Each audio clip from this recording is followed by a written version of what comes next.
السلام علیکم ورحمۃ اللہ لا حول ولا قوۃ الا باللہ حسبنا اللہ ونعم الوکیل یا حی یا قیوم برحمتک استغیث لا الہ الا انت سبحانک انی کنت من الظالمین ربنا آتنا من لدنک رحمہ وہیئ لنا من امرنا رشدا اللہم صل علی محمد وعلى آل محمد وأصحاب محمد وأزواج محمد وأمة محمد أجمعين إلى يوم الدين آمين.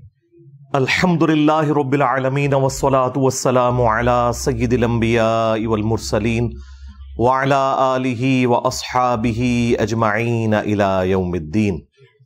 الحمد للہ آج 22 اکتوبر 2023 کو سنڈے کے دن ہمارا یہ پبلک سیشن نمبر 117 نمبر انشاءاللہ ہوگا.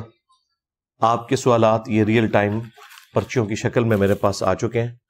انشاءاللہ ان پرچیوں کو بھی ہم کور کریں گے. پہلے کرنٹ افیئر کے طور پر کچھ چیزیں میں ڈسکس کر لوں. پچھلے 2 ویکس میں ہماری جو اتوار کی اسپیشل جو کرنٹ افیئر کے طور پر ڈسکشن ہوئی تھی، وہ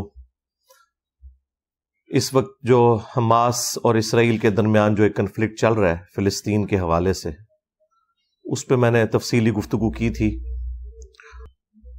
چونکہ وہ ویڈیو چھوٹے چھوٹے ٹکڑوں کی فارم میں بھی لوگوں نے اپلوڈ کی، مختلف ٹاپکس کے ذریعے مختلف انداز میں. اس میں بعض لوگوں نے شرارتاً کچھ کلپس بھی کاٹ کے اپنا لقمہ اس کے منہ میں ڈالنے کی کوشش کی. تو یہ کچھ تو لوگ قرآن پاک کے ساتھ بھی کرتے رہے. اب اس کا یہ مطلب نہیں کہ بار بار ان چیزوں کی کلیریفیکیشن دی جائے.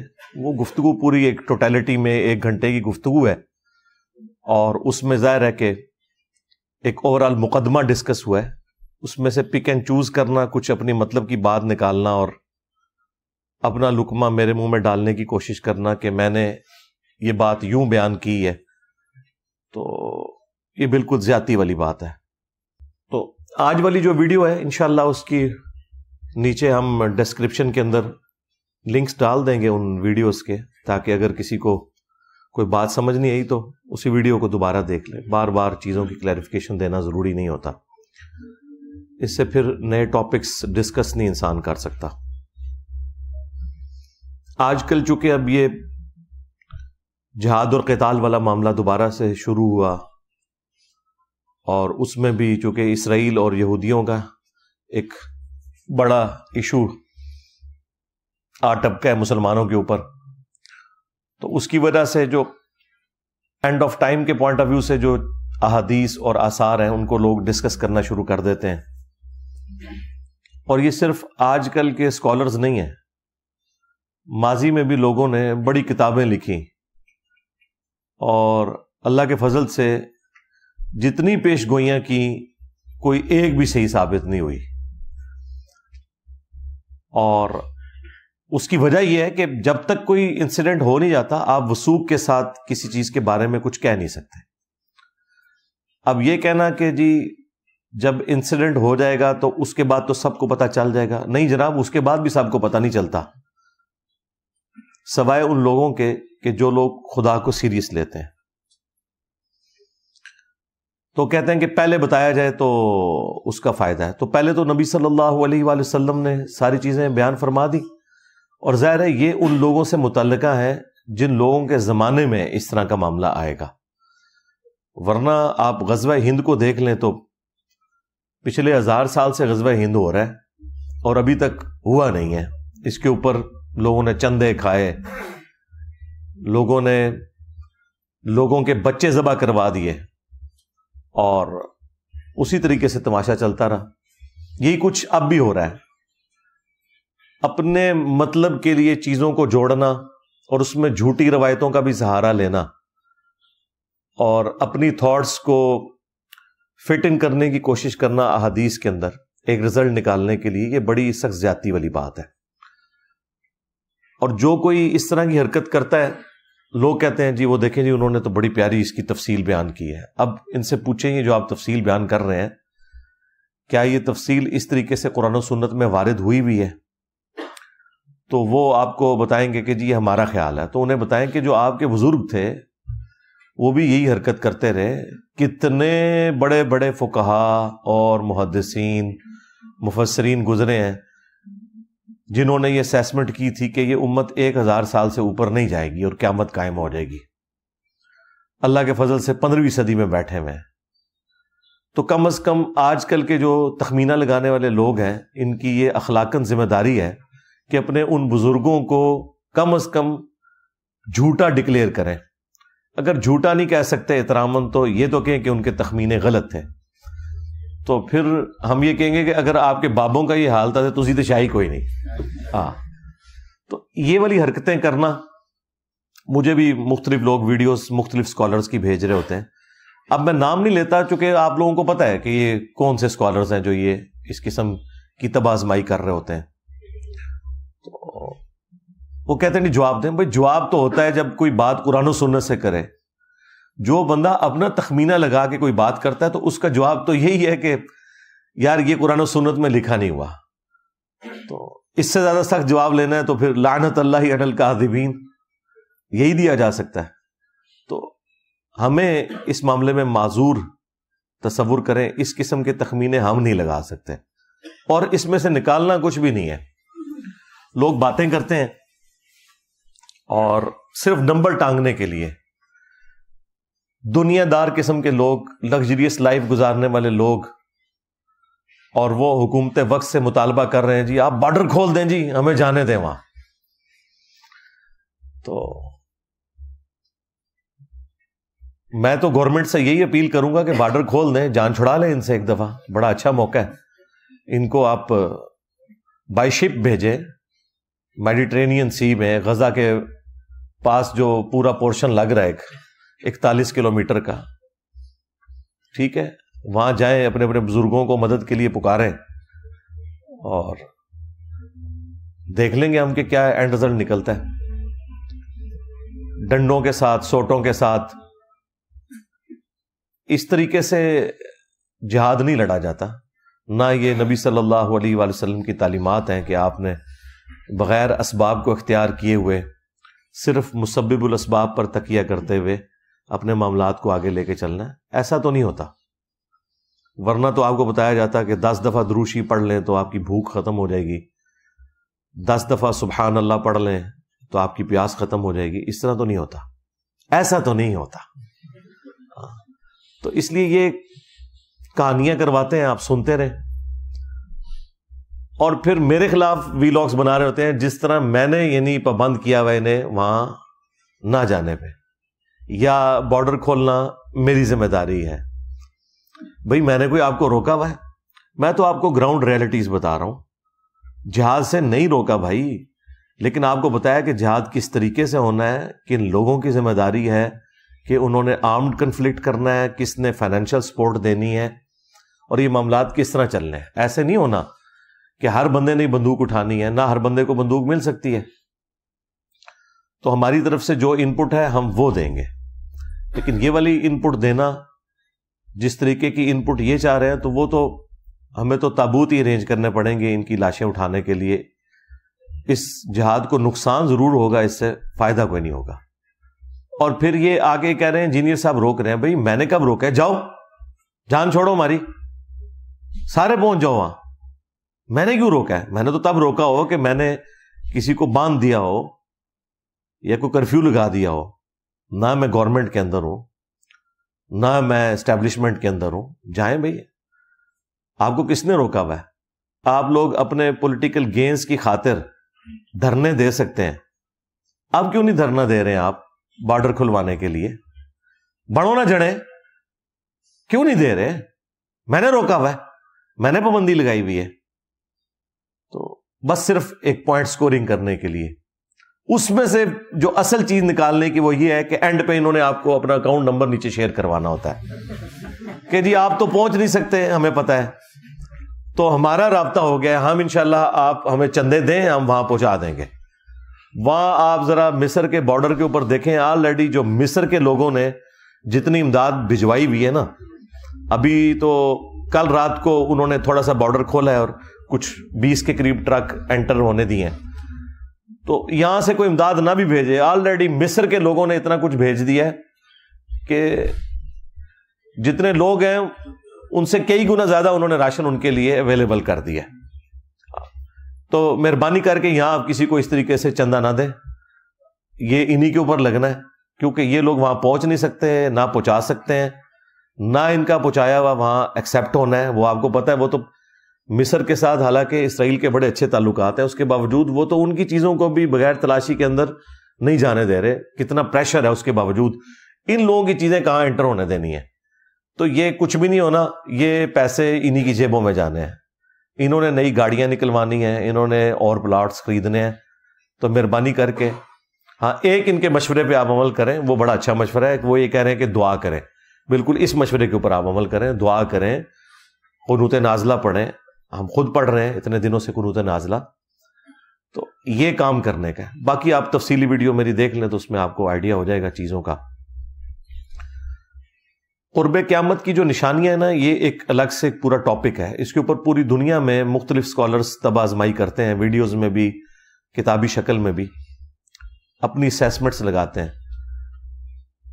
اب میرے اندر اتنی جرت نہیں ہے کہ میں اس لیول پہ آگے جاؤں، میں صرف ان نشانیوں کے بارے میں آپ کو بتا سکتا ہوں جو پوری ہو چکی ہیں پہلے سے۔ مستقبل قریب میں یا مستقبل بعید کے اندر جو ہونے والی ہیں ان کے بارے میں بتا سکتا ہوں، لیکن پریزنٹ ٹائم میں اس وقت یہ کون سی نشانی پوری ہو رہی ہے یہ بتانا میرے لیے پاسبل نہیں جب تک کہ وہ اسٹیبلش نہ ہو جائے۔ قیامت کی سب سے بڑی نشانی رسول اللہ صلی اللہ علیہ وآلہ وسلم کا دنیا میں آنا ہے۔ صحیح مسلم میں حدیث ہے، امام جعفر علیہ السلام نے اپنے والد امام باقر علیہ السلام سے، اور انہوں نے جابر بن عبداللہ رضی اللہ تعالیٰ عنہ سے روایت کی ہے کہ نبی صلی اللہ علیہ وآلہ وسلم جب کبھی بھی منبر پر تشریف لاتے، آپ کی آواز بلند ہو جاتی، آنکھیں سرخ ہو جاتی، غصے میں اضافہ ہو جاتا، گویا کوئی جرنیل اپنی فوج کو تیار کر رہا ہے۔ یعنی یہ اگریسو سٹائل میں گفتگو کرنا ممبر کی ریکوائرمنٹ ہے۔ ممبر کی ریکوائرمنٹ طارق جمیل سٹائل یا غامدی سٹائل نہیں ہے، بلکہ محمدی سٹائل ہے، جس کے اوپر یا ڈاکٹر اسرار صاحب عمل کرتے تھے یا اللہ کے فضل سے میں عمل کرنے کی کوشش کرتا ہوں۔ اس کے بعد آپ صلی اللہ علیہ وآلہ وسلم فرماتے حمد و صلات کے بعد، فَإِنَّ خَيْرَ الْحَدِيثِ كِتَابُ اللَّهِ وَخَيْرَ الْهَدِيِ هَدْيُ مُحَمَّدٍ صلی اللہ علیہ وآلہ وسلم وَشَرَّ الْأُمُورِ مُحْدَثَاتُهَا وَكُلَّ مُحْدَثَةٍ بِدْعَةٍ وَكُلَّ بِدْعَةٍ ضَلَالَةٍ وَكُلَّ ضَلَالَةٍ فِي النَّارِ۔ یہ صحیح مسلم میں بھی خطبہ موجود ہے، سنن نسائی کے اندر بھی موجود ہے، میں نے کئی دفعہ بیان کیا۔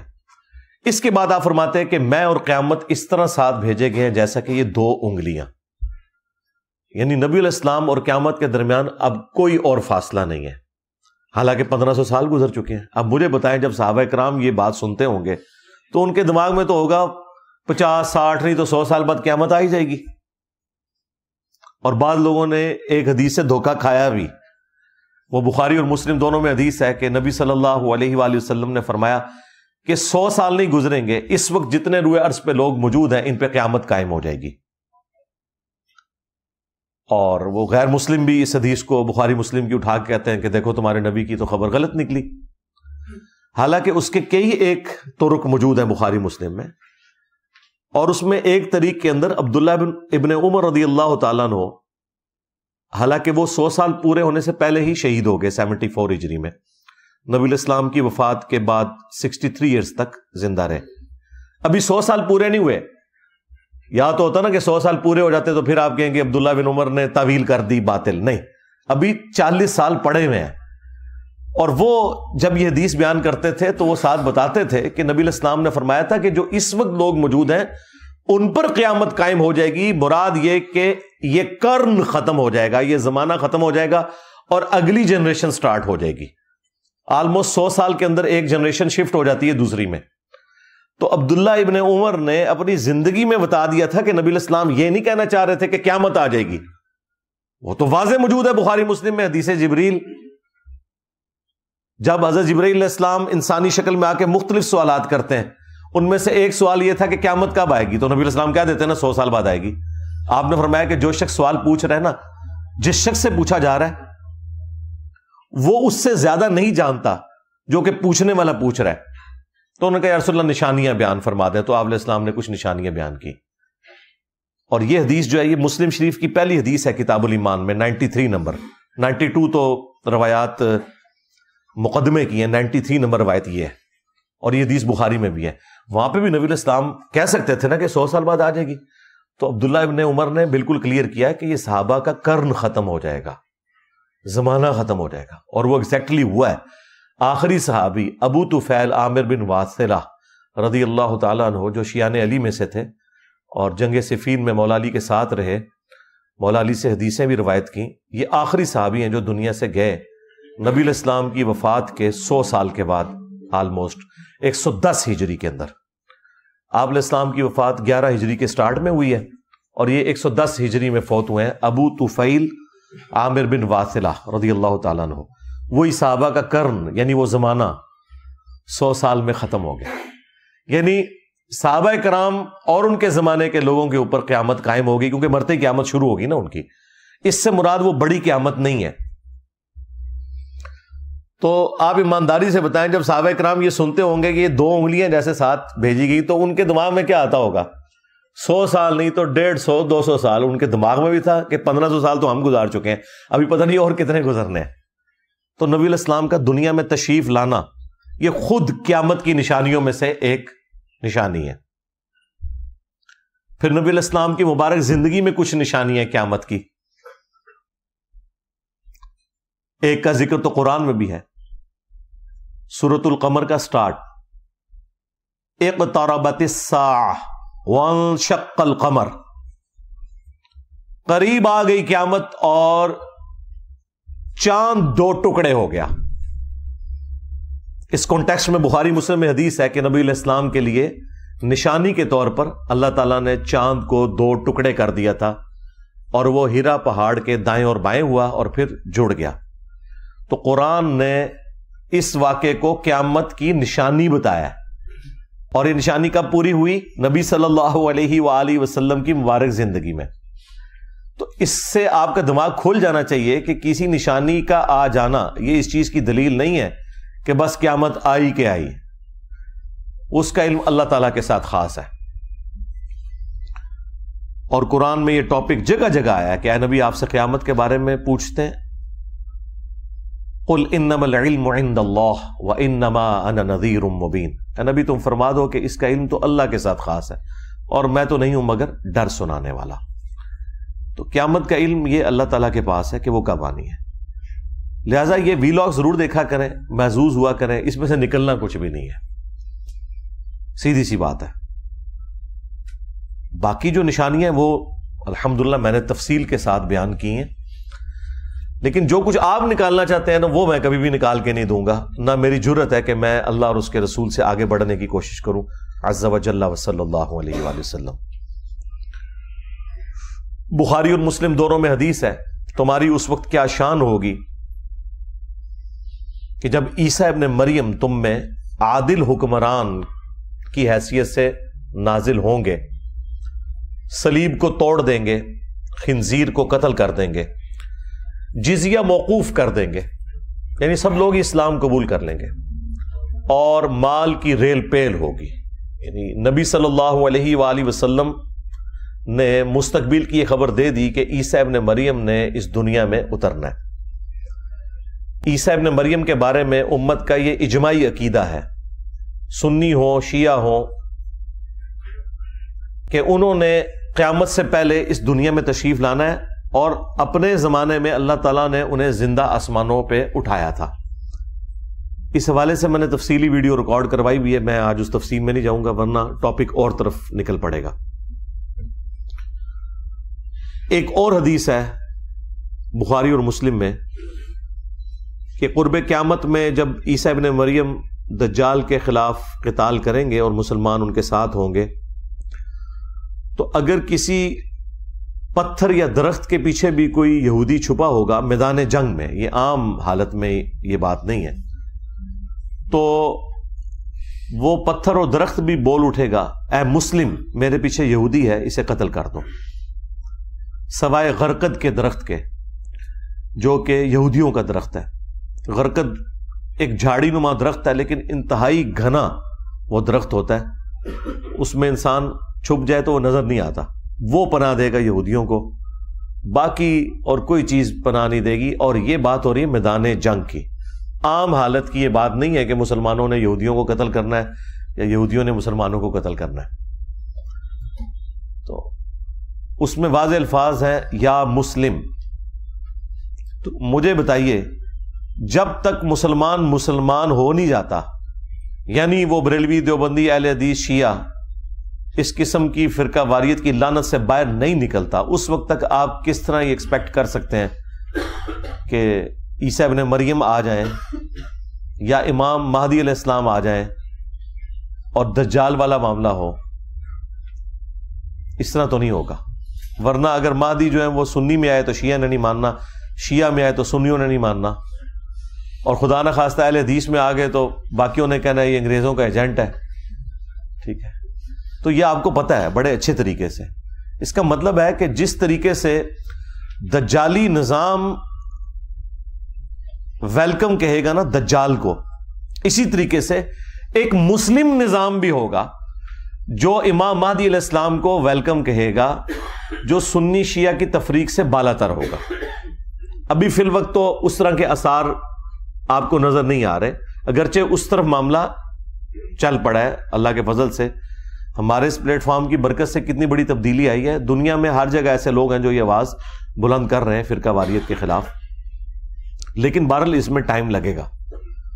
تو اس سے پہلے تو امام مہدی کو تو بھیج کے قتل کروانے والی بات ہے، 500 کے قریب جعلی مہدی تو قتل ہو چکے ہیں ابھی تک، تو وہ تو غیبی مدد ہوگی اس امام کے ساتھ، اور ظاہر ہے اسی صورت میں کہ جب اکثریت مسلمانوں کی انہیں لیڈرشپ کے اوپر ایکسپٹ کرے گی۔ اس وقت تو آپ کے سامنے ساری فرقہ واریت ہے۔ تو اس طرح کی جو احادیث ہیں ان کے ساتھ یہ والا جو پہلو جڑا ہوا ہے نا، اس کے اوپر محنت کرنے کی ضرورت ہے۔ ویسے لوگوں کو خوابوں کی دنیا میں رکھنا اور یہ کہنا کہ مسلمان بالکل یونائٹ ہے، ایسا تو نہیں ہے، آپ کو بھی پتہ ہے کیا صورتحال ہے مسلمانوں کی۔ دجال کے حوالے سے بخاری اور مسلم میں درجنوں احادیث ہیں، خصوصاً مسلم شریف کے اندر تو بڑی تفصیل کے ساتھ، یعنی ذخیرہ احادیث میں جتنی احادیث صحیح مسلم کے اندر دجال والے چیپٹر میں آئی ہیں اور کسی کتاب کے اندر نہیں آئی ہیں، یہ آپ کو کمبائنڈ فارم میں مشکات المصابیح کے اندر 3 جلد کے اندر آپ کو یہ ساری احادیث ایک خاص ترتیب کے ساتھ مل جائیں گی۔ مشکات کو میں نے انسائکلوپیڈیا آف حدیث ڈکلیئر کیا ہے، یہ آج سے آلموسٹ 700 سال پہلے یہ کتاب فائنل ہوئی ہے۔ اس کے تعارف پہ میں نے پوری ویڈیو ریکارڈ کروائی ہے، وہ آپ دیکھ لیجئے گا۔ بہرحال یہ اہل سنت کی مین سٹریم کی جتنی کتابیں ہیں، بخاری سے لے کے ابن ماجہ تک، اس کے علاوہ بھی اور کتابوں کے سمجھ لیں نوٹس ہیں، اس میں جو 3 جلد میں آلموسٹ 57 کے قریب احادیث صرف دجال اور نزول عیسیٰ سے متعلق ہیں، وہ آپ پڑھیں، انشاءاللہ آپ کو اوورال ایک بلو پرنٹ سامنے آ جائے گا اس حوالے سے۔ میں تو اس میں سے جو کنکلوژن ہے وہ آپ کے سامنے رکھ سکتا ہوں کہ ہم نے کیا کرنا ہے، یعنی سب کی تو یہی خواہش ہے نا کہ اس فتنے سے بچیں، اس کے لیے نبی صلی اللہ علیہ وآلہ وسلم نے جو ارشاد فرمایا وہ میں آپ کے سامنے رکھ دوں گا، یہی چیز ہے۔ اس سے زیادہ ہم کیا کر سکتے ہیں، اور اس سے زیادہ کی ضرورت بھی نہیں ہے۔ خام خواہ اس کے اوپر ایک ہنگامہ کھڑا کر کے اور اپنی طرف سے چیزیں ایڈ کر کے لوگوں کو اپنے خیالات کا اسیر کرنا، یہ بڑی سخت زیادتی والی بات ہے۔ اس کی وجہ سے پھر احادیث والا معاملہ تو بیک فٹ پہ رہ جائے گا۔ دجل عربی زبان میں کہتے ہیں دھوکے کو، جھوٹ کے لیے بھی استعمال ہوتا ہے، اور یہ جو دجال ہے اسے المسیح الدجال کہا گیا ہے، یعنی جھوٹا مسیح۔ سچے مسیح کون ہے؟ عیسیٰ ابن مریم علیہ السلام، اور جھوٹا مسیح کون ہے؟ المسیح الدجال جو بالکل قرب قیامت میں آئے گا. تو اس کا مطلب یہ ہے کہ وہ ایک دھوکہ ہے انسانیت کی آزمائش کے لیے. یہودیوں کے ہاں یہ چیز موجود ہے. ان کی پوری ہسٹری میں آپ کو انبیاء کرام علیہ السلام کے حوالے سے بڑی تفصیلات ملیں گی, اور یہ ان کا ایک سمجھ لیں شغف ہے انبیاء کرام علیہ السلام کے بارے میں سارا یہ نالج رکھنا. ان کی کتابوں میں پروفیسیز بھی موجود ہیں. ان میں سے جو سب سے بڑی پروفیسی جس کے اوپر یہ اسرائیل بھی قائم کیا ہے ان لوگوں نے, وہ یہ ہے کہ قرب قیامت میں ایک مسیح آئیں گے جنہوں نے پوری دنیا کے اوپر حکومت قائم کرنی ہے.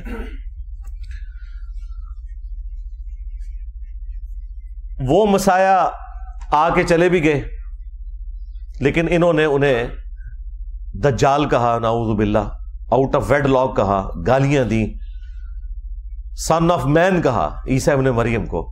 اللہ تعالیٰ نے ان کی جان بخشی کی اور انہیں زندہ آسمانوں پہ اٹھا لیا.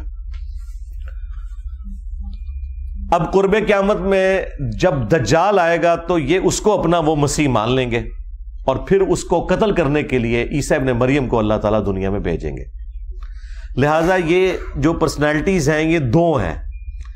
ایک عیسیٰ مسیح ہے جو اوریجنل مسیح ہے, اور ایک ہے مسیح الدجال جو جھوٹا مسیح ہے, جسے ہم دجال کہتے ہیں.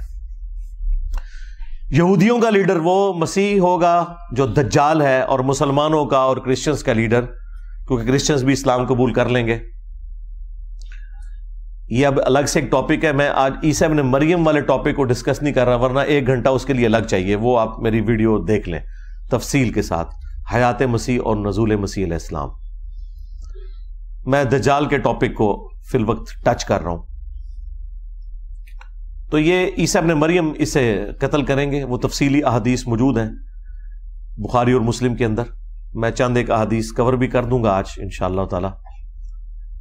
بہرحال اس میں ہمارے لیے جو نبی صلی اللہ علیہ وآلہ وسلم نے ارشاد فرمایا, وہ صحیح مسلم کے اندر 3 احادیث ایسی ہیں جن میں ایک ہی وظیفے کا ذکر ہوا ہے, اور وہ ہے سورۃ الکہف کا. صحیح مسلم کی ایک حدیث میں ہے کہ جو شخص بھی سورۃ الکہف کی پہلی 10 آیات حفظ کر لے گا وہ دجال کے فتنے سے بچ جائے گا. دوسری حدیث میں آیا ہے سورۃ الکہف کی آخری 10 آیات, اور تیسری حدیث میں آیا ہے مسلم شریف کی کہ جب تم دجال کو اپنے سامنے پاؤ تو اس کے سامنے سورۃ الکہف کی پہلی چند آیات, وہی 10 آیات تلاوت کرنا, تو اللہ تعالیٰ تمہیں محفوظ کر دے گا. تو اس کا مطلب ہے یہ آیات مسلمانوں کو یاد بھی ہونی چاہیے. اور ان سے رزلٹ کیسے نکالنا ہے کہ جب دجال سامنے آئے گا تو اس کے سامنے یہ آیات پڑھنی ہے, جس طرح کہ ہم مختلف بلاؤں سے بچنے کے لیے سنت اذکار اور دعائیں پڑھتے ہیں. بخاری میں حدیث ہے جو رات کو آیت الکرسی پڑھ کے سو جائے صبح تک ایک فرشتہ اس کی حفاظت کے اوپر مامور ہو جائے گا. یہی ہے نا. اب اس کو یہ کہنا ہے کہ جی آیت الکرسی کا ترجمہ پڑھے, اس میں سے رزلٹ نکالے اور رات کو شیطان کے ساتھ علمی ڈیبیٹ کرے تو ایک فرشتہ حفاظت میں مامور ہو جائے گا. یہ کر رہے ہیں ہمارے یہ واعظین جی. سورۃ الکہف میں سے تو یہ نکلتا ہے. بھئی واضح الفاظ ہیں اس میں. ابھی تک جو حدیثیں عام کی ہیں انہوں نے وہ 2 حدیثیں عام کی ہوئی ہیں کہ پہلی 10 آیات اور آخری 10 آیات حفظ کر لے. تو اس میں تو ان کو بھاگنے کا راستہ مل جاتا تھا. ان واعظین کو وہ کیا راستہ ملتا تھا؟ وہ کہتے ہیں کہ اس کا مطلب ہے کہ ان 10 کو حفظ کرنا ہے, اس کا فہم سمجھنا ہے آپ نے. 2 حدیثوں میں تو ان کا کام چل جائے گا. جو تیسری حدیث میں مسلم شریف سے بتا رہا ہوں کہ جب دجال سامنے آئے تو تم نے ابتدائی آیات اس کے سامنے قرات کرنی ہے. قرات کے الفاظ ہیں تو اللہ تعالیٰ تمہیں بچا لے گا. یعنی یہ وظیفے کے طور پر ہے. یہ نہیں ہے کہ ان کا مفہوم جو ہے دجال سے ڈسکس کرنا ہے. یہ بالکل واضح ہے. باقی یہ بات ٹھیک ہے کہ سورہ الکہف میں سمجھتا ہوں قرآن حکیم میں جامع ترین صورتوں میں سے ایک صورت ہے, اور سورۃ الکہف کا جو مرکزی ٹاپک ہے نا وہ دنیا پرستی کی مذمت ہے. مرکزی ٹاپک اس کا سٹارٹ سے لے کے اینڈ تک کہ دنیا کے کتے نہیں بننا. دنیا کی زندگی عارضی ہے, اصل زندگی آخرت کی ہے. اب اس میں چند ایک واقعات چونکہ ڈومیننٹ آ گئے ہیں تو لوگ سورۃ الکہف میں ان واقعات کے پیچھے پڑ جاتے ہیں, لیکن اس کا جو مرکزی ٹاپک ہے چاہے وہ پہلی 10 آیات پڑھ لیں یا آخری 10 آیات اور بیچ میں بھی, وہ ہے دنیا کی زندگی کی بے ثباتی. قرآن کے 2 ہی ٹاپک ہیں, عقیدہ توحید اور دوسرا ہے کہ دنیا کی زندگی عارضی ہے. باقی جو رسالت کا عقیدہ ظاہر ہے وہ تو اس کے اندر امپلائڈ ہے کہ رسولوں کے ذریعے یہ ہمیں چیزیں پتہ چلی ہیں. تو عقیدہ توحید, رسالت اور آخرت. تو یہ جو تیسری حدیث ہے جس میں آیا کہ دجال سامنے آئے تو تم نے یہ قرات کرنی ہے, اللہ تعالیٰ تمہیں بچا لے گا, اس کا مطلب ہے کہ اس کا تعلق وظیفے کے ساتھ ہے. باقی ٹھیک ہے, آپ نے جتنی مرضی اس کی تفسیر بیان کرنی ہے وہ کریں. سورۃ الکہف کے اندر دنیا کی زندگی کی جو مذمت آئی ہے, یعنی دنیا میں ڈوب نہ کوئی جائے, ورنہ تو دنیا کی زندگی میں آپ نے رہنا ہے, پھر دنیا حسنہ اللہ سے مانگنا ہے, لیکن اس کو اپنے اوپر حاوی نہیں کرنا. اس کے علاوہ سورۃ الکہف میں اصحاب الکہف کا واقعہ آیا, ذوالقرنین بادشاہ کا واقعہ آیا, موسیٰ اور خضر علیہ السلام کا واقعہ, یاجوج ماجوج کا بھی ذکر ہے, اور پھر کنکلوژن دوبارہ ہوئی ہے دنیا کی زندگی کی مذمت کے اوپر اور عقیدہ توحید کے اوپر. آپ خود پہلی 10 آیات پڑھ لیں اور آخری 10 آیات پڑھ لیں. باقی آپ نے جو ضرب تقسیمیں لگانی ہے, کسی چیز کو جوڑنا ہے, وہ کرتے رہیں. وہ تو لوگوں نے تو قرآن سے یوفون بھی نکال دیا ہے. یوفون تو لکھا ہوا ہے قرآن میں, اب یہ یوفون وہ یہ والا یوفون تو نہیں ہے. تو اس طریقے سے آپ نے چیزیں ضرور جوڑنی ہیں, وہ جوڑیں. لیکن اوورآل جو واضح حدیث یہ ہے کہ جب دجال سامنے آئے تو پہلی 10 آیات تلاوت کرنی ہے. تو امت کو بتانے کا کام یہ ہے کہ پہلی 10 آیات کو آپ حفظ کریں.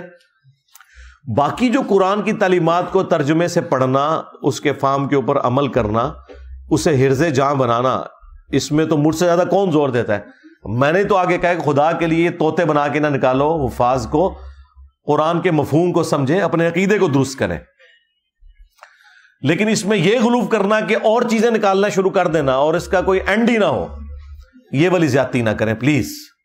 امت کو اس کے حال کے اوپر چھوڑ دیں قرآن و سنت تک, جتنا نبی صلی اللہ علیہ وآلہ وسلم نے تعلیم فرمایا. تو یہ بالکل واضح ہے کہ قرات کرنی ہے, اس کے لیے آپ کو 10 آیات یاد ہونی چاہیے. اور جامع ترمذی میں اس کو سپورٹیو ایک روایت بھی ہے, اس کی صحت میں کلام ہے, لیکن بعض کے نزدیک وہ درست بھی ہے. اس میں ہے کہ روزانہ ان 10 آیات کی تلاوت بھی کی جائے. تو میں اسے فٹ ان سمجھتا ہوں اس کے اندر, اس اعتبار سے کہ جو روزانہ ان 10 آیات کی تلاوت کرے گا تو ہی اسے زبانی یاد بھی رہے گی. جو چیزیں آپ روزانہ پڑھتے ہیں وہی آپ کو زبانی یاد رہتی ہیں, ادروائز تو بندہ بھول جاتا ہے. تو روزانہ کم از کم ایک دفعہ, بھلے فجر کے بعد یا مغرب کے بعد, پہلی 10 آیات سورۃ الکہف کی یہ حرز جاں بنائے کہ انہیں آپ نے پڑھنا ہے. باقی اس کی تفسیر تو میں نے ویڈیو میں ریکارڈ کرائی ہوئی ہے, وہ آپ ضرور دیکھیں. ڈاکٹر سرار صاحب نے بھی بڑی تفصیل کے ساتھ ریکارڈنگ کرائی ہے, وہ بھی آپ دیکھیں.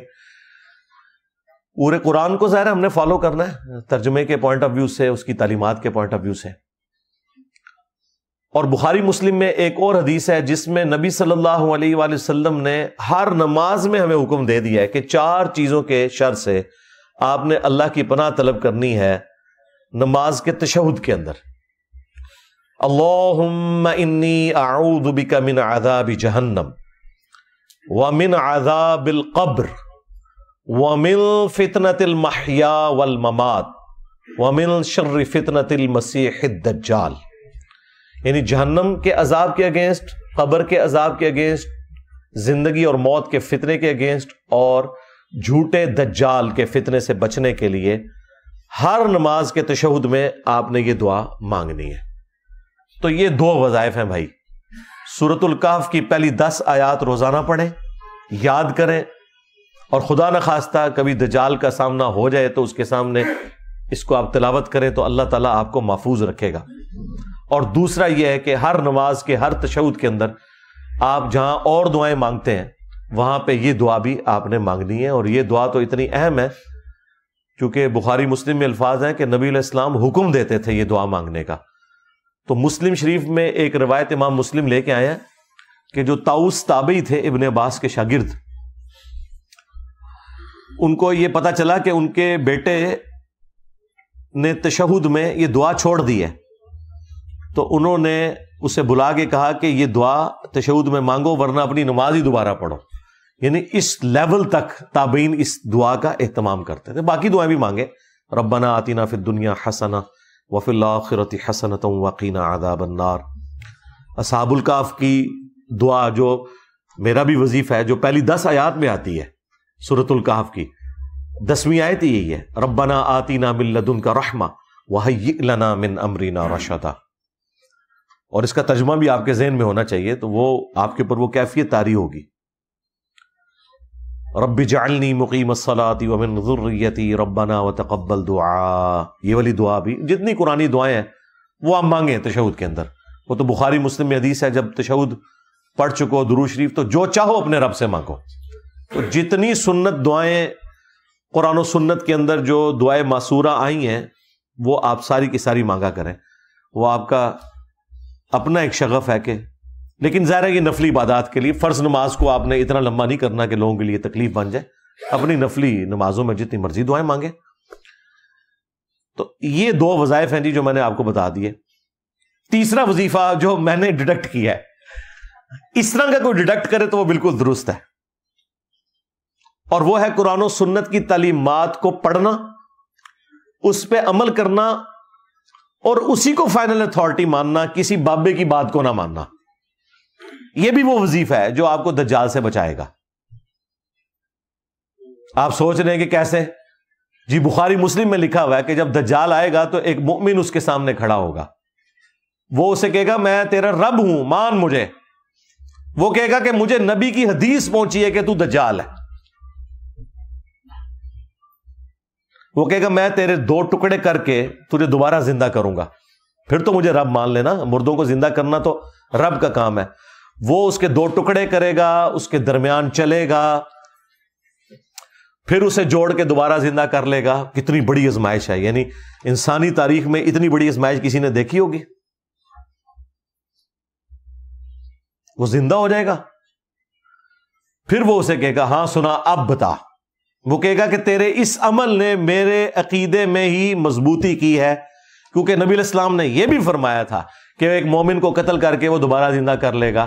تو دجال ہے. دیکھ لیں بابوں کے ماننے والے تو پہلے گر پڑیں گے. بابی گئے، ہاں. اور جو کتابی ہوں گے، کتاب و سنت کے ماننے والے، وہ کہیں گے حدیث پہنچی ہے.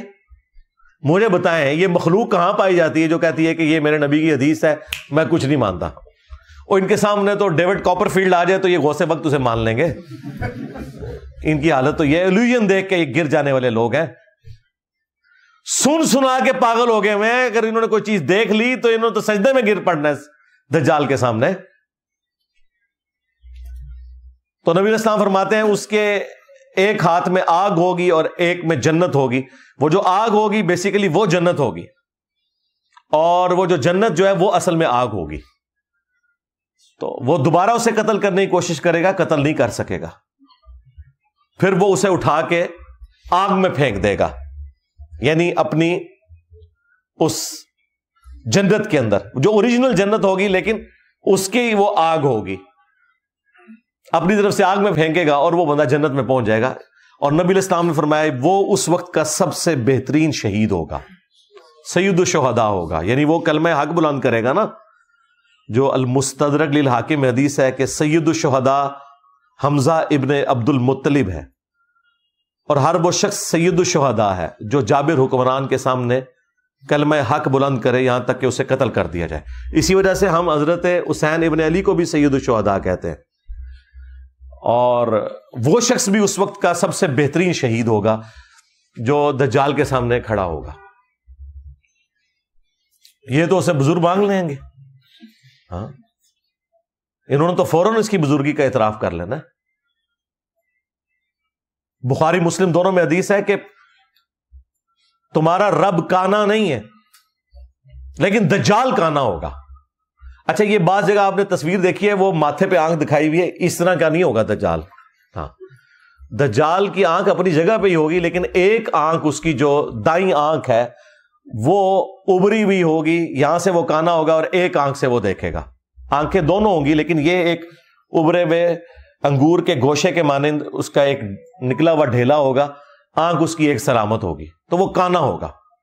اور تمہارا پھر نبی علیہ السلام نے فرمایا کہ اس کی دونوں آنکھوں کے درمیان کافر لکھا ہوگا، لیکن وہ کافر ایبریویشن کے اندر لکھا ہوا ہوگا، کاف فا را. عربی میں چونکہ کھڑا زبر کے لیے علیحدہ سے الف لگانے کی بھی ضرورت نہیں پڑتی، تو کاف کے اوپر اگر آپ کھڑا زبر لگا لیں اور فا کے نیچے زیر اور را، کافر، یعنی کاف فا را لکھا ہوگا. اور مسلم شریف کے الفاظ ہیں کہ کوئی ان پڑھ بندہ بھی ہوگا نا، تو ہوگا اگر مومن تو وہ بھی پڑھ لے گا یہ کافر لکھا ہوا ہے. ہاں، اور اس میں ایڈ کرنے لگا ہوں، یہ ہے وہ اجتہاد جو کرنے والا کہ کوئی مفتی بھی ہو، اگر وہ دنیا کا کتا ہوا تو وہ کافر پڑھ نہیں سکے گا، کیونکہ وہ تو شوبتے سے متاثر ہو جائے گا. مسلم شریف میں بڑی تفصیلی حدیث ہے جس میں پورا یہ دجال کا ذکر موجود ہے تفصیل کے ساتھ. اس میں تو ہے کہ اس کے حکم سے آسمان سے بارش نازل ہوگی، زمین کو حکم دے گا وہ اناج اگائے گی، خزانے اس کے ساتھ چلیں گے، اور لوگ جو بےچارے اس طرح کے لوگ ہیں وہ تو ساتھ اس کے لگ جائیں گے نا، ان کی ضرورتیں پوری ہو رہی ہوں گی. مردہ بھی زندہ کر دے گا، پیچھے کیا رہ گیا کام جو کرے. ہاں،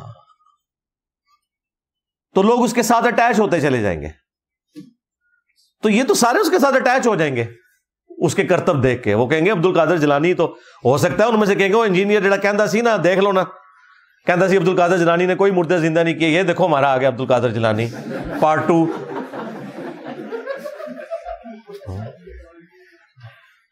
ان لوگوں کی کوئی حالت ہے جن کو آپ قرآن اور حدیث دکھائیں یہ لوگ ماننے کے لیے تیار نہیں ہوتے. انہوں نے وہ کافر بھی پڑھ کے بھی اس کی تعویل کر جانی ہے. ہو سکتا ہے کاف سے وہ کشف سمجھ لیں، ہاں، فا سے فیض سمجھ لیں، ہاں، اور را سے روحانیت سمجھ لیں. تو بچے گا وہی بھائی جس کا یہ نعرہ ہوگا کہ میرے نبی عیسیٰ ہے ہی کوئی نہیں، تیرے بابے تے شاہ ہی کوئی نہیں، تیرا بابا دجال تے شاہ ہی کوئی نہیں. تو جو کرتبوں سے متاثر ہونے والے لوگ ہیں وہ تو گئے، سیدھی سی بات ہے. بچے گا وہ جو قرآن و سنت پہ چلنے والا ہوگا، ہاں انشاءاللہ تعالی. باقی نبی صلی اللہ علیہ وآلہ وسلم کی جو تفصیلی احادیث ہیں وہ آپ مشکات سے خود پڑھ لیں.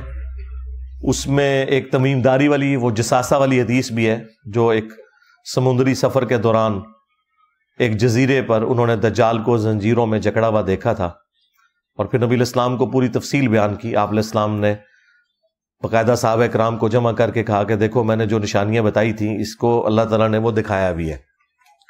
اور ابن سیاد کے حوالے سے بھی مسلم شریف میں احادیث موجود ہیں، بخاری میں بھی ہے. ابن سیاد بھی دجالوں میں سے ایک دجال تھا، لیکن وہ جو بڑا دجال ہے وہ یہ نہیں تھا. اس کے اوپر اتفاق ہے. اس کے اوپر بعض لوگ پوچھ رہے ہوتے ہیں کہ ابن سیاد کے بارے میں جب نبی علیہ السلام کو بعد میں بتا دیا گیا کہ یہ وہ والا دجال نہیں ہے، تو وہ احادیث بالکل واضح ہے کہ وہ دجال بالکل ڈیفرنٹ ہے.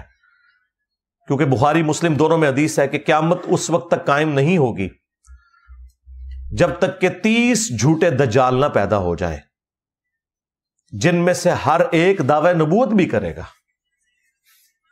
اب یہ والا دجال بھی دعوی نبوت سے سٹارٹ لے کے دعوی خدائی تک پہنچے گا، کیونکہ یہ مسیح تو کہہ رہا ہوگا نا اپنے آپ کو. تو نبی علیہ السلام فرمایا کہ 30 جھوٹے دجال آئیں گے جو دعوی نبوت کریں گے. ایک تو ہمارا یہ پچھلی صدی میں غلام احمد قادیانی دجال گزرا ہے، یہ بھی دجالوں میں سے ایک دجال تھا. یہی حدیث ابو داؤد اور ترمذی میں ہے. اس میں تو نبی علیہ السلام نے فرمایا کہ 30 جھوٹے دجال دعوے نبوت کریں گے. انا خاتم النبیین لا نبی بعدی، میں خاتم النبیین ہوں، میرے بعد کوئی نبی نہیں ہے. اور میری امت کا ایک گروہ قیامت تک حق پر قائم رہے گا، کوئی نقصان پہنچانے والا انہیں نقصان نہیں پہنچا سکے گا، وہ غالب رہیں گے۔ امام بخاری، امام مسلم نے بھی یہ والا حدیث کا پورشن لیا ہے، اس میں امام بخاری نے ایک باب باندھا ہے اس حدیث کے اوپر کہ ہوا اہل العلم، اس سے مراد اہل علم ہے جو گروہ حق پر رہے گا، وہ فرقہ نہیں ہے، وہ گروہ ہے۔ فرقے تو جہنمی ہیں، وہ ابو داؤد میں حدیث ہے کہ 72 فرقے جہنم میں جائیں گے، 73 ہو جائیں گے۔ 73 اس لیے ہو جائیں گے کہ ایک کو جب توڑا جائے، اس کے 72 ٹکڑے اور کیے جائیں تو وہ اوریجنل تو اپنی جگہ رہے گا نا، تو اس اوریجنل کو آپ فرقہ نہیں کہہ سکتے، فرق تو وہ ہے جو ٹوٹ کے الگ ہو، ورنہ کیا صحابہ کرام کو آپ فرقہ کہیں گے؟ صحابہ کرام اہل بیت کس سے ٹوٹ کے الگ ہوئے تھے؟ وہ تو نبی الاسلام کے ساتھ تھے۔ آپ سے ٹوٹ کے جو الگ ہوئے وہ 72 فرقے ہیں۔ درخت اپنی اوریجنل جگہ پہ موجود ہے، پتا جو ہے وہ فرق کہلاتا ہے۔ تو فرقے سارے جہنمی ہیں، ایک گروہ حق پہ قیامت تک قائم رہے گا۔ تو یہ جو 30 جھوٹے دجال ہیں، یہ آنے ہی آنے ہیں۔ ان میں سے جو سب سے بڑا دجال ہے وہ آخری دجال ہے، اور ظاہر ہے اس کے لیے ایک سسٹم تو ہوگا۔ یہ کہنا کہ یہ دجال ایک سسٹم کا نام ہے، سسٹم بھی ہے، وہ سسٹم جو کہ اس کو ویلکم کہے گا، اور ظاہر ہے کہ وہ سسٹم تو شروع سے ایگزسٹ کرتا ہے، اپنی اب پیک کو پہنچ گیا۔ جیسے یہ سائنس کی ترقی ہوئی ہے، اس نے تو دجالی سسٹم کو زیادہ سپورٹ کر دیا نا۔ جو لوگ مٹیریل کے ماننے والے ہیں اور مٹیریل کو سب کچھ سمجھتے ہیں، تو ان کے لیے تو سائنس نے فزیکلی ترقی کر کے ان کو دکھا دی ہے نا جی۔ دنیا میں جو اس وقت آپ کو آسائشیں نظر آ رہی ہیں اپنے ارد گرد جتنی بھی، یہ نہ تو اجمیر شریف والوں کا کوئی کمال ہے، نہ بغداد شریف والوں کا، نہ بریلی شریف والوں کا، نہ دیوبند شریف کا۔ سائنس نے جو کچھ آپ کو دیا ہے وہ آپ کے سامنے ہے، یہ تو ہم محسوس کر رہے ہیں نا۔ مسلمان کیا، کافر کیا، کوئی بھی ہو، سائنس کی برکات سے آپ فائدہ اٹھا رہے ہیں۔ یہ جو آپ کو کہہ رہے ہیں اسرائیل کی پروڈکٹس کا بائیکاٹ کریں، سب سے پہلے اس مولوی کا اسمارٹ فون چھین لیں، تیری ایسی تھی تیسی گلاں کر دو۔ اسی فرانس سے، اسی اسرائیل سے ان کو ڈالرز آئیں، چندے وہ قبول کر لیتے ہیں، اور آپ کو کہتے ہیں ان ملکوں میں جا کے رہنا حرام ہے۔ بائیکاٹ کرنے کے لیے کچھ کولڈ ڈرنکس ہی رہ گئے ہیں، یہ ساری موبائل کمپنیاں، موبائل کنیکشن یہ نہیں آتے، ایت ضرورت ہے تو باقی چیزیں بھی تو باقی لوگوں کی ضرورت ہے بھائی، اور یہاں تو ہمارا روزگار ان چیزوں کے ساتھ جڑا ہوا ہے۔ بائیکاٹ ایک چیز کا کرنا ہے، وہ شیطان ہے، چاہے وہ جمعے والے دن آپ کو ممبر پہ نظر آئے، چاہے آپ کے ساتھ ہو ہر وقت، اس کا بائیکاٹ کریں آپ تو سب کچھ سیدھا ہو جائے گا۔ تو یہ دجالی نظام جو مٹیریل کو سب کچھ سمجھتا ہے، تو وہ فزیکلی تو انہوں نے کر کے دکھا دیا نا۔ آپ اپنے کپڑے جو پہنے ہوئے ہیں، جوتیاں پہنے ہوئے ہیں، ایون قرآن، بخاری، مسلم جو پرنٹ ہوئے ہوئے ہیں، آپ کے کمروں میں جو ایئر کنڈیشن لگے ہوئے ہیں، قالین بچھے ہوئے ہیں، کوئی ایک چیز بتا سکتے ہیں اپنی گھڑی سے لے کے بال پوائنٹ تک کہ جس میں سائنس کے احسانات نہ ہو؟ تو ظاہر ہے مٹیریل میں اللہ نے طاقت رکھی ہے، انسان کو اللہ نے ذہن دیا۔ اب جن کی ایک آنکھ بند ہے نا، وہ تو مٹیریل کو سب کچھ سمجھتے ہیں، وہ کہتے ہیں انہوں نے تو سب کچھ کر کے دکھا دیا ہے، ہم نے قانون قدرت دریافت کر لی ہے، ہم نے اللہ تعالیٰ کی ہینڈ رائٹنگ کو سمجھ لیا ہے، اب ہم ان چیزوں کو یوز کر کے جو مرضی کریں، اور وہ کر کے دکھا بھی رہے ہیں۔ دیکھیں ایک بندے نے اپنے دفتر میں بیٹھ کے آج سے آلموسٹ 125 سال پہلے امیجنیشن میں چیزیں سوچی ہیں، آئنسٹائن، پھر میتھمیٹیکل کیلکولیشن کر کے آپ کو E=mc² کا فارمولا دے دیا کہ میس انرجی میں کنورٹ ہو سکتا ہے، انرجی بھی میس میں کنورٹ ہو سکتی ہے۔ اس کی بنیاد کے اوپر ایٹم بم اگلوں نے بنا کے بتا دیا۔ سیکنڈ ورلڈ وار ختم ہی نہیں ہونی تھی اگر ایٹم بم نہ امریکہ پھینکتا۔ تو مجھے بتائیں آپ کے بزرگوں کا ہم نے کشف کا اور وہ روحانی معاملات کا کیا کرنا ہے؟ کشف تو پھر ہوا ہے آئنسٹائن کے اوپر۔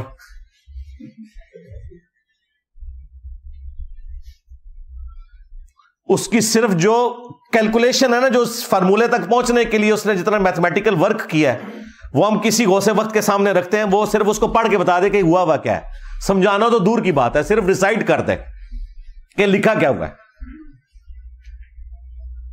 تو دنیا کے حقائق اللہ تعالیٰ نے کھولے ہیں نا ان کے اوپر، جن لوگوں نے ایفرٹ پٹ کی ہے۔ یہ اللہ تعالیٰ نے ایک اپنی سنت رکھی ہوئی ہے. تو سائنس نے ہماری زندگی آسان کر کے دکھا دیا, اور اس چیز نے پھر لوگوں کو دھوکے میں مبتلا کر دیا.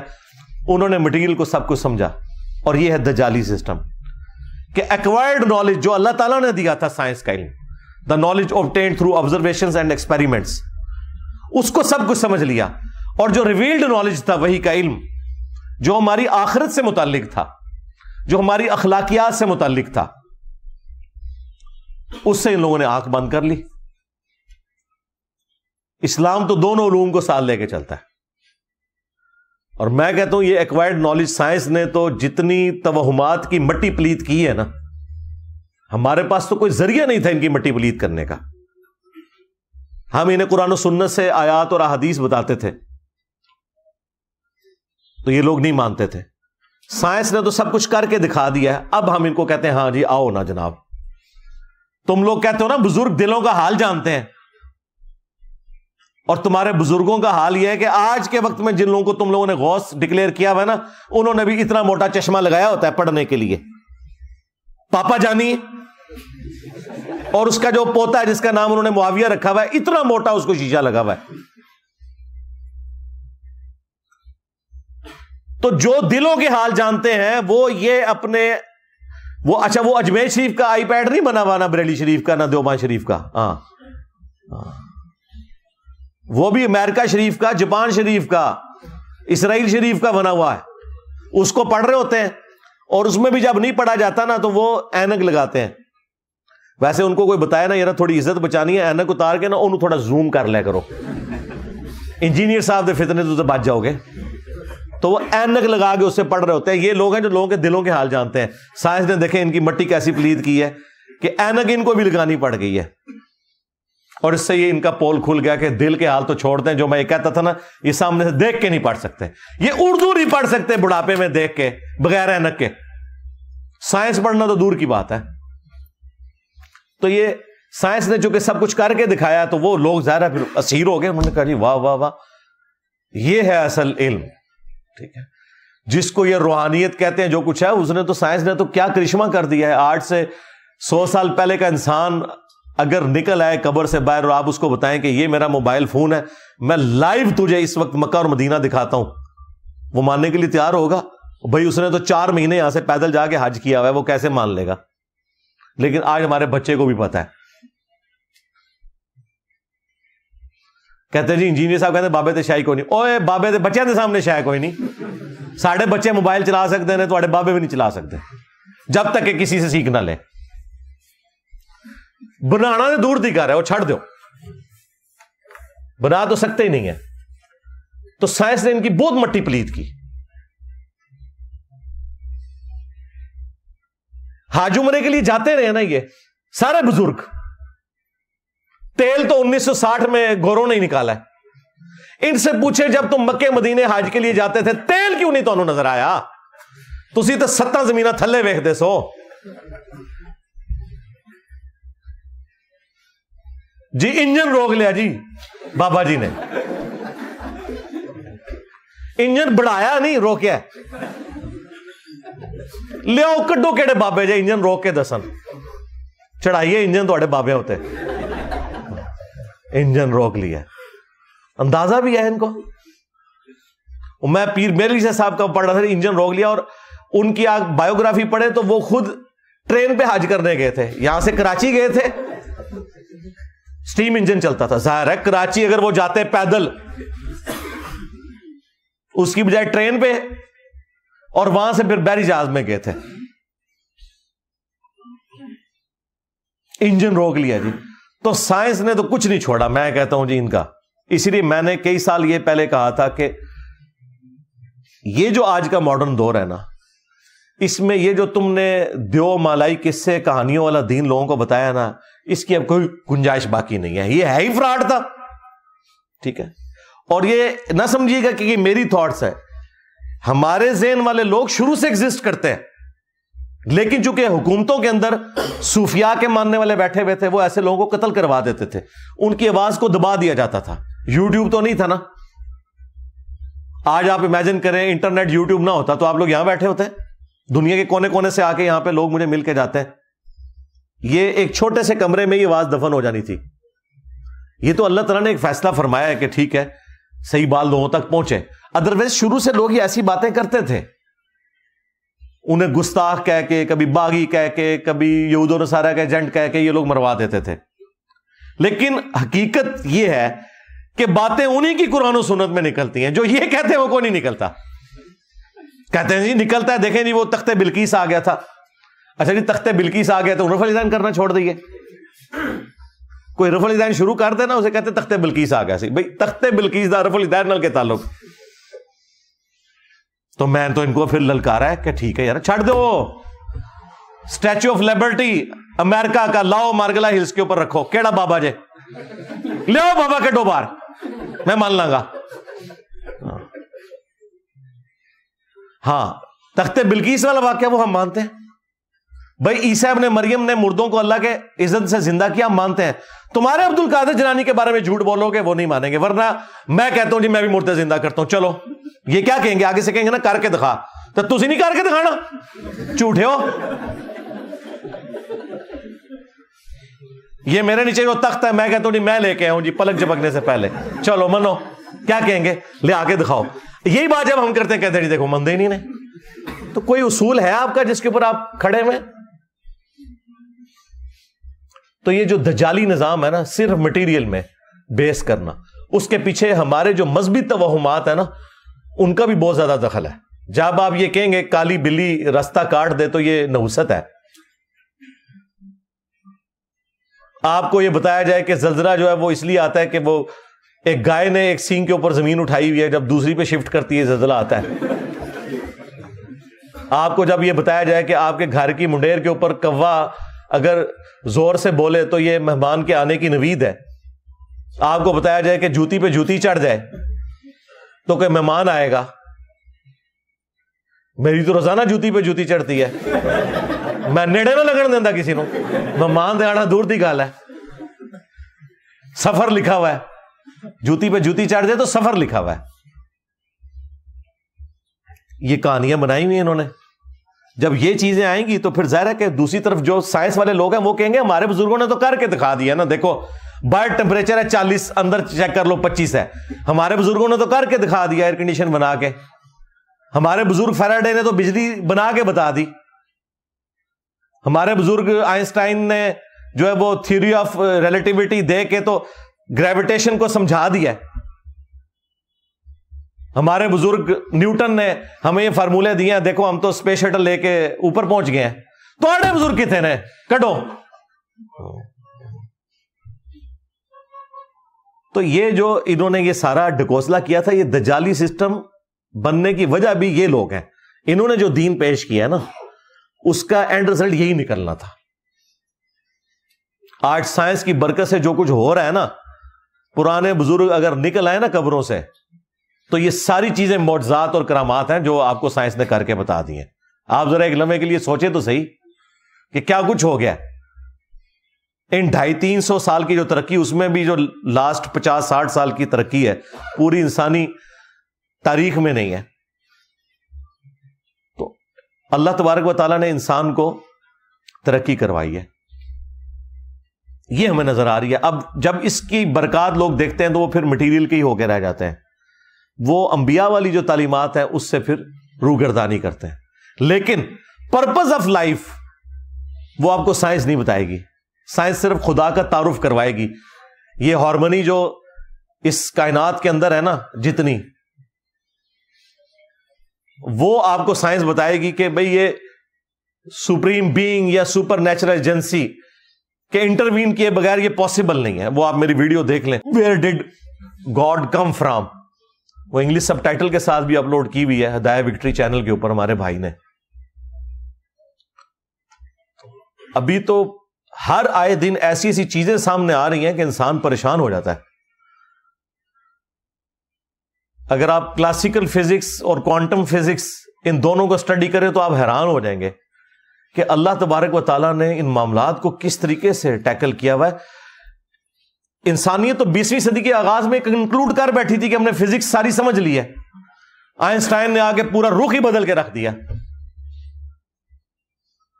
اور پھر جب یہ کوانٹم فزکس والا آیا ہے کانسیپٹ تو دنیا تو پریشان ہے کہ چھوٹے لیول کے اوپر چیزوں کا اندازہ ہی نہیں ہے، اور وہ پھر بعد میں اتنی آرگنائز چیزیں بن جاتی ہیں.